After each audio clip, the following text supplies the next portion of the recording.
तो आपका ये कहना है कि ये जो जिम वगैरह में ट्रेनिंग देते हैं तो ये लोगों को लूट रहे हैं, किस हिसाब से कह दिया आपने कि ये लोगों को लूट रहे हैं? देखो इनकी फीस होती है। फीस होती है? हाँ 1500, 2000, 2500, 5000। अच्छा। जैसे भाई तो मैं नहीं बोलूंगा, मेरा मतलब मैं भाई नहीं बोलूंगा इसको।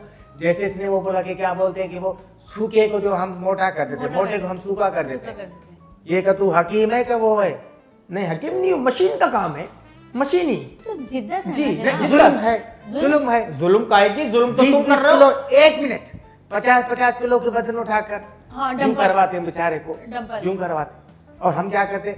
हमने क्या किया, बिठाया ऐसे एक नहीं एक बदबू आती है मुझे। वैसे इसका रुमाल देखिए कितना कलरफुल है, यूनिक देखिए, अच्छा लग रहा है। कलरफुल होता है बंदे को, बाद में मैं- यकीन करो ऐसा छूना लगा। ओ, यानी कि मुझे ना अपना बचपन याद आ गया। हमारी जी। अम्मा हमें ना पकड़ पकड़ के तेल लगाया करती थी और पता है क्या कहती थी? सर जो तेरा चकराए या दिल डूबा जाए आजा प्यारे